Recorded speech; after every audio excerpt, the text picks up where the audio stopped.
From CPRE and the CPRE Knowledge Hub, this is Research Minutes, a weekly look at new and important research in education. Today we look at gentrification and its potential relationship with enrollment patterns at urban neighborhood schools. What was interesting to me was that when you sort of look at urban schools and urban contexts through the lens of gentrification, really a lot of those sort of prevailing understandings of the challenges that urban schools and urban spaces have faced for so long, some of that is being upended. We welcome Stanford University's Francis Pearman, whose new study provides the first national evidence on patterns and relations of gentrification with respect to urban schooling. Pearman joins CPRE Knowledge Hub managing editor Keith Heumiller to discuss his findings. When gentrifiers are non-whites, we actually observed an increase in the number of Black students at neighborhood schools. And what that seems to speak to is there's potentially a differential type of investment in community institutions based on, the racial composition of gentrifiers. And how they might influence future research in this emerging field of study. I think we're getting at the point now where there's a lot of need in terms of understanding what the impacts of gentrification are on features of neighborhood schools beyond demographic composition. That's right now on Research Minutes.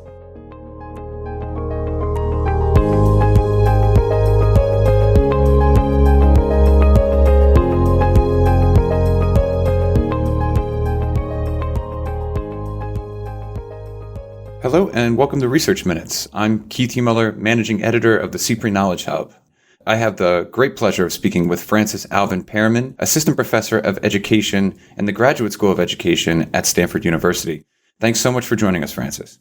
Oh, it's my pleasure.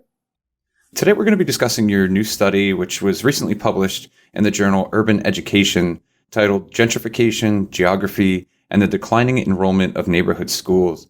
It takes a unique look at one of the more understudied topics in American education, neighborhood change. Specifically, you examine the relationship between gentrification and urban schooling using longitudinal data from 2000 to 2014. To start, it might help just to define the term gentrification a little bit, at least as we currently understand it, and maybe provide some context into how gentrification has been occurring in urban communities here in the U.S. Right. I think that's a wonderful way to start the conversation, because so much of the challenges around sort of furthering the conversation around gentrification, so many of the challenges around designing and advocating for adequate responsive policies really it stems from the fact that many people talk about a different issue when they're talking about gentrification, right? Like the term is defined in many ways. So in general, most folks are in agreement that when we're talking about gentrification, we're talking about a type of change in what we might think of as previously disinvested neighborhoods that's characterized by an influx of higher SES households and increase in property values, right? Like those are two sort of, I don't know what we might think of as commonalities across how people talk about gentrification. Now, there's other issues, definitional issues that folks are a little more unsettled on, and that's sort of the role of displacement, which we can talk about more extensively later in the conversation. In this study, I'm simply defining gentrification as the influx of higher SES households into previously disinvested neighborhoods. And I'm defining previously disinvested neighborhoods in a very specific way as well. And that's low-income neighborhoods defined as, neighborhoods with median incomes below the 40th percentile of their respective city and whose housing stock is similarly sort of old, right, relative to the city averages. So there's this influx of higher SES households into these neighborhoods and a consequent increase in property values as well. That's really how I talk about it. So folks have kind of studied gentrification for some time, and certainly the body of scholarship has been growing exponentially since the turn of the 21st century. And most of that work is sort of considered like housing-related outcomes, right? Like the impacts of gentrification on whether or not long-term residents are displaced, right? Where they're displaced to. There's a lot of work in that space. There's actually a fair amount of work around sort of the connection between gentrification and institutional change at the neighborhood level. But as you mentioned in the introduction, comparatively less is known about the connection between gentrification and urban schools, certainly in sort of the quantitative scholarship. There's very little generalizable information about the connection between gentrification and urban schooling, and certainly at the national level. So that's really what kind of motivates this study. And that was actually going to be my next question. I was curious what drew you to this line of research. Were there particular trends you were seeing at either the local or national levels, or were there, specific gaps in the literature that you were hoping to examine throughout the course of this study? So for some time now, I've been deeply interested in issues of racial and social inequality and how those issues play out within urban schools in particular. And really throughout sort of my graduate work in my first couple of years as a professor in the academy, I've studied extensively urban schools and urban contexts.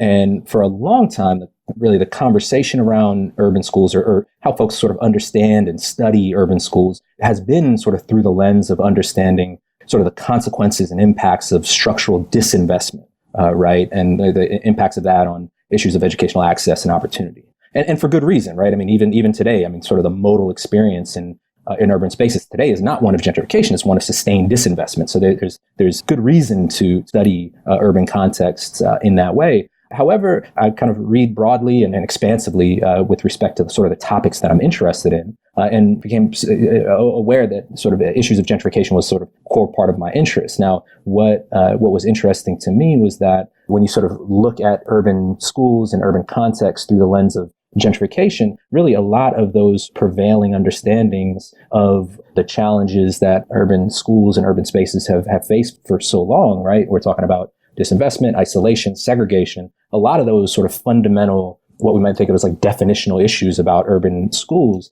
some of that is being upended, right? There are an increasing number of neighborhoods nationwide where the very nature of that disinvestment, disadvantage is beginning to change. And we just don't really know, we haven't known, really what communities that's referring to, like how often that happens. And then, what's the relationship between that happening, and by that I'm referring to gentrification, what's the relationship between that happening, what we might think of as investment in neighborhood schools, right? So like how is the structure and function of neighborhood schools changing as a result of this radical demographic structural change happening in surrounding neighborhoods? This may be a little bit of an understatement, but it seems like this is a complicated line of inquiry examining the relationship between gentrification and urban schooling and enrollment. Could you give us an overview of your approach to this work? What questions did you have, and how did you go about trying to find the answers? You're absolutely right. This is a deeply sort of challenging phenomenon to not only get your mind around, right, but really to study empirically. I began the study sort of from the stance that this is really going to be sort of an introductory type of analysis that hopefully will generate more research in this area, hopefully generate hypotheses that need to be tested with regard to the connection between gentrification and urban schools. So at its core, gentrification is really a process of neighborhood change. So I knew that in order to study sort of the connection between gentrification and urban schools, I needed to adopt, a longitudinal framework to study it. That's essentially what I did in this paper. There are ways, and we can get into the methods, the nuts and bolts of it, if you wish. But generally speaking, in the study, I essentially looked at urban schools at the beginning of 2000 and looked at schools that were located in what we might think of as gentrifiable neighborhoods, right? So these are urban schools that are located in neighborhoods that are low income, but also have a sizable share of sort of old housing stock. The idea there is that, we're defining disinvestment or gentrifiable in terms of neighborhoods that where there's room for like speculative housing investment, right? So defining neighborhoods, gentrifiable neighborhoods in the year 2000, and then looking at how gentrification that occurred, sort of, you might think of gentrification at like a baseline period, 2000 to 2014, like the gentrification that happened during that period. What sort of changes did we see in urban schools during that time frame as well, right? So essentially, I'm able to equalize schools at baseline through different methods. So basically, we can say, what is the relationship between gentrification and changes in the demographic composition of neighborhood schools? So I'm not really looking at levels of demographic characteristics, shares of white, shares of black, low income. I'm looking at how gentrification related to changes in those characteristics, which I think is a better way of sort of studying the phenomenon. And there's a great breakdown of your methods along with the controls that you use to specifically hone in on this relationship with gentrification. So if people are interested in those details, I encourage them to go read the full paper. It really is a good one. So from there, I'd like to just jump into your findings if we can. So you report some intriguing findings, beginning with the rates of school neighborhood gentrification in the U.S. So could you tell us what you learned there? Right, right. So there was sort of a number of aims in this paper. They were all descriptive, as I noted a few moments ago. The first section of the paper was really interested in documenting sort of patterns and trends of gentrification occurring around urban schools. So that was sort of the objective before I got into the analysis that I just described in terms of looking at what's the relationship between gentrification and demographic change at the neighborhood school. But to your question, there was a number of things that were interesting in terms of sort of patterns and trends. One, when you look at it sort of across the country, about 4% of urban schools overall experienced gentrification during this time frame, right? Now, when you think of the heated debate around gentrification, I mean, one would assume, based on some of those conversations, that gentrification is really a pervasive issue or pervasive trend that's affecting neighborhoods everywhere. But that's not the case. We're talking about really on overall about 4% of urban schools are experiencing this type of gentrification. But there's another way that you can sort of think about rates. The one that I just described in terms of 4% of urban schools, that's like overall rate. So that's the number of urban schools experiencing gentrification divided by the total number of urban schools, right? But there's another sort of rate that you can talk about, and that's what we might think of as a population at risk rates of gentrification. So that's the number of urban schools nationwide experiencing gentrification divided by the number of schools eligible for gentrification, right? So you could think about this as sort of what's the rate of urban schools that gentrified that were originally eligible to gentrify. And that was about a quarter. So a quarter of schools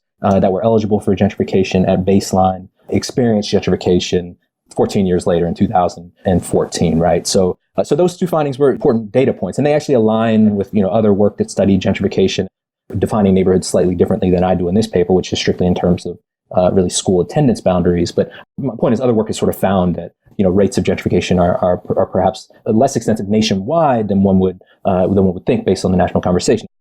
I mean, that's not to say that when it does happen, that it's not incredibly disruptive for the social, demographic, political sort of organization of communities. But if we're simply talking in terms of rates, those are important data points to keep in mind. But then, there's another question that I asked in this same sort of patterns and trends section of the study, and that was, well, are there places in which it's happening more or less, right? And there are some really interesting findings there as well. You have cities such as Boston and Austin, Texas, where urban schools, nearly half of urban schools in those communities, in those cities, experienced gentrification, after the turn of the 21st century. But at the other end of the spectrum, you have cities such as Cleveland, Detroit, Memphis, in which there are virtually no urban schools in those communities that experience gentrification during the observation period. So the point is there's important variation when we're talking about the phenomena of gentrification, variation across places, across cities, and important variation in terms of potential changes in the demographic composition of the neighborhood schools themselves. You actually just answered my next question a little bit, which was about your findings in terms of spatial variation. And you had mentioned that some areas of the country, in your paper, I believe you mentioned that in the Northeast saw more gentrification than other areas. Is there anything there you'd like to expand on? Yeah, I think one point that I think is important to make is that for the last several decades, the vast majority of that scholarship has concerned gentrification happening in really the largest metro areas in the country, right? So there's this sort of big city bias in this sort of work. So you have a lot of work coming from or rooted in Chicago, for instance, in New York, in Philadelphia, in your Philadelphia, for instance, and for good reason, right? I mean, big cities have a sort of unique space in sort of the broader economy. They're obviously very large in terms of population, so there's a lot of people being potentially affected by it. But there's a potential blind spot in there.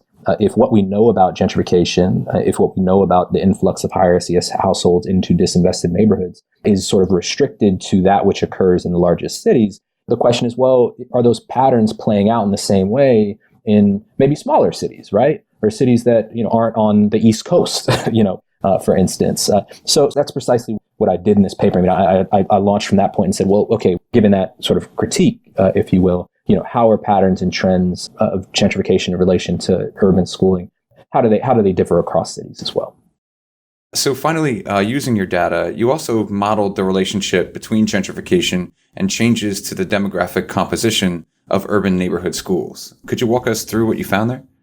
So there were a couple really interesting findings. Overall, we found that as gentrification occurs around urban schools, those schools see declines in overall enrollment patterns. We sort of equalize schools in terms of how their size at baseline as gentrification happens around them, over the next decade or so. You see those schools that experience gentrification actually seeing a decline in total enrollment. But there's some interesting sort of nuance to those findings as well. I also observed that relationship is strongest when gentrifiers are white, right? So I earlier in the conversation, we were talking about definitional issues, right? And how I specifically define gentrification in my work. And I was careful to note that, when I define gentrification, I talk about it strictly in terms of socioeconomic ascent, not necessarily the influx of white folks, but the influx of higher SES households more generally. And the reason for that is we know that gentrification isn't restricted to affluent white folks. Affluent Black folks, for instance, there's cases that have been examined in DC area, in Chicago. Mary Patillo's written on this issue of Black gentrification as well.